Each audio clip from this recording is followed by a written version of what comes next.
ఏ ఒక్కరికైనా ఊరట కలిగించే విధంగా ఉన్నదా? ఏం సమాధానం చెప్పినారు? నిన్న ఏం సందేశం ఇచ్చారు మీరు జనగర్జన పేరిట? దమ్ముంటే స్వీకరించండి. ఒకవేళ కేటీఆర్ స్థాయికి నా స్థాయికి తేడానే ఉంది, తక్కువ ఎక్కువ ఉంది అని భావిస్తే బీఆర్ఎస్ పార్టీ నుండి ఎవరైనా స్పందించండి. ఒకవేళ నేనే గనక మా పార్టీ అధిష్టానం అనుమతిస్తే సిరిసిల్ల సింహగర్జనను ఆపే దమ్మెవడికైనా ఉందా? సిరిసిల్లలో ఈ మధ్యకాలంలో మంత్రి పదవి పోయిన తర్వాత మీరు వెళ్తే ఒక 100 మందిని జమ చేసుకోవడానికి 2 గంటల సమయం పడుతుంది ఈరోజు కేటీఆర్ గారికి. అందుకే అక్కడ చర్చ జరుగుతూ ఉంది. సిరిసిల్లలో పోటీ చేయడంట, హైదరాబాద్లో చేస్తాడంట. సిరిసిల్లలో ఒరగబెట్టలేడు కానీ హైదరాబాద్లో ఒరగబెడతారంట. పెద్దవాళ్ళ పైన ఇష్టారీతిలో మాట్లాడడం, మా అటువంటి మీకు ఉజ్జీవులమైన మమ్మల్ని చిన్నపిల్లలు వాళ్ళ గురించి ఏం మాట్లాడతాము అని చెప్పేసి దమ్ములేని మాటలు ఇవన్నీ కూడా. నిజంగా నేను చెప్పిన కదా ఆ రోజు, నా అచ్చంపేట నియోజకవర్గ ప్రజలకు నన్ను నాయకుడి చేసిన రాష్ట్ర వ్యాపితంగా ఉన్నటువంటి ఉద్యమకారులకు, తెలంగాణ వాదులకు, నన్ను స్థాయికి తీసుకొచ్చిన ప్రతి ఒక్కరికి మీ వల్లనే నేను ఈ స్థాయికి వచ్చినా, కానీ మీకు చెప్పకుండా పోవడానికి కారణం బీఆర్ఎస్ పార్టీ ఎత్తుగడలు, క్యారెక్టర్ను తప్పుగా చూపించే ప్రమాదం ఉంది అని చెప్పేసి. అందుకే ఒక్కొక్కరు ఈరోజు సమాధానం వాళ్ళే వెతుక్కుంటున్నారు. తండోపతండాలుగా బీజేపీ పార్టీకి దారి మళ్లించింది. ఎక్కడికక్కడ బీజేపీ పార్టీని ఆశీర్వదిస్తూ ఉన్నారు. ఈరోజు ఇవే కాదు, ఆయన వెంబడి నడుస్తున్నటువంటి పెట్టుబడిదారులు, పెత్తందారులు వారి నియోజకవర్గాల్లోనే కాదు, హైదరాబాదులో కూడా కన్వర్షన్ పేరిట భూములను ఏ రకంగా 1000 కోట్లకు పడగలెత్తుకునే విధంగా మలుచుకున్నారో అందరికి తెలుసు. అందుకే పెడుతున్నారు పెట్టుబడి అని ఈరోజు ఒక చర్చ జరుగుతూ ఉంది అచ్చంపేటలో. నాగర్ కర్నూలులో ఉన్నటువంటి వాళ్ళకు ఫోన్లు ఎత్తారు కానీ అచ్చంపేటకు వచ్చి మొత్తం నేనే చూసుకుంటామని మాట్లాడుతుందని ఈరోజు ప్రజలు చర్చించుకుంటున్నారు, నవ్వుకుంటా ఉన్నారు. నాగర్ కర్నూలుకు మీరు రండి అన్నా అని నన్ను యువత పిలుస్తూ ఉన్నారు.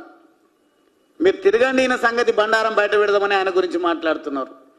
నా లక్ష్యం ఒక ఎమ్మెల్యే గురించో మాజీ ఎమ్మెల్యే గురించో కాదు. నా ఆశయం, నా లక్ష్యం ప్రజా వ్యతిరేక విధానాలు అవలంబిస్తున్నటువంటి, ప్రజలకు అవసరం లేనటువంటి పార్టీలను భూస్థాపితం చేయడం. ప్రజలు ఆశీర్వదించి 10 సంవత్సరాల అధికారం ఇస్తే ప్రజలకు ఏం ఒరగలే, ఒక్క డబుల్ బెడ్రూమ్ ఇల్లు కూడా కట్టలే నా నియోజకవర్గంలో. ఎందుకు కట్టలేదంటే మీరు ఎవరైనా కాంట్రాక్టర్ ఉంటే మాట్లాడుకోండి, వాళ్ళకి లాస్ వస్తుందంట. ఇదా మీరు చెప్పే పద్ధతి? అక్కడ అవుతున్నాయి ఇండ్లు మా దగ్గర అవ్వట్లేదు అని అంటే కొంచెం డబుల్ బెడ్రూమ్ ఇళ్లలో వర్కౌట్ అవ్వట్లేదంట, గిట్టుబాటు లేదంట. వాళ్లకు ఎవరైనా ఉంటే వెతుక్కోండి.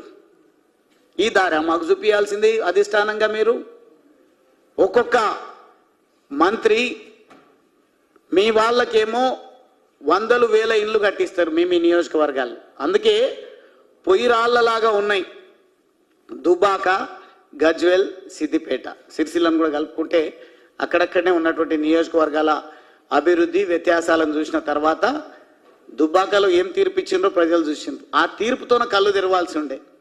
అదేవిధంగా హుజురాబాదులో మొత్తం ఓ పక్క అసెంబ్లీ నడుస్తుంది. నా జీవితంలో ఫస్ట్ టైం అసెంబ్లీ సమావేశాలకు డుమ్మా కొట్టడం.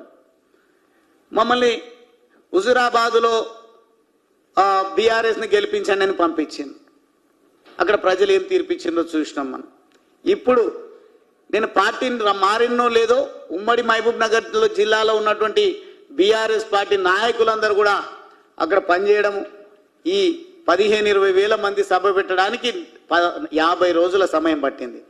నేను చెప్తున్నా, ఈరోజు కాషాయ జెండాకు ఉన్నటువంటి ఆదరణ, మోడీ గారి నాయకత్వం పైన ఉన్నటువంటి విశ్వాసాన్ని బట్టి, అదేవిధంగా మా పార్టీ అధ్యక్షులు రామచంద్రరావు గారు కానీ, మా సెంట్రల్ మినిస్టర్స్కి ఉన్నటువంటి ప్రజల్లో ఉన్న ఆదరణను బట్టి వారితో చర్చించకుండానే నేను మాట్లాడుతూ ఉన్నా. తప్పకుండా వారు అనుమతిస్తే మాత్రం మీరే కుట్రతోనైతే ఎస్సీ ఎస్టీ అణగారిన వర్గాలను ఎదగకుండా చూస్తే ఏం మాట మాట్లాడతాడు? బుద్ధి ఉండాలి కేటీఆర్కు. నియమిస్తాం ఎవరినైనా ఇన్ఛార్జ్ను, ఎవరు కేసీఆర్ బొట్టు పెడితే వాళ్ళు ఎమ్మెల్యే అవుతారు. వాళ్ళని చూసి కాదు ఓటు వేయాల్సింది, కేసీఆర్ గారిని చూసి ఓటు వేయాలంటే. అంటే మేమంతా పనికిరాని వాళ్ళ కింద కనిపిస్తున్నామా?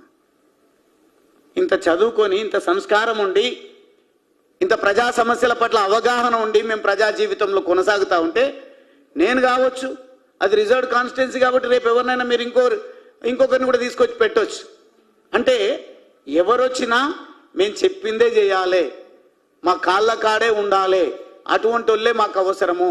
కేసీఆర్ గారి ముఖం చూసి ఓటేస్తేనే గెలవాలి, అట్లయితేనే గువ్వల బాలరాజు లాగా ధిక్కరించకుండా ఉంటారు. లేదంటే ఎప్పుడో ఈ రకంగానే మమ్మల్ని వ్యతిరేకించి దూరం పోతారనే భయంతోన మేము ఎవరిని నియమించినా వారి ముఖం చూడకండి,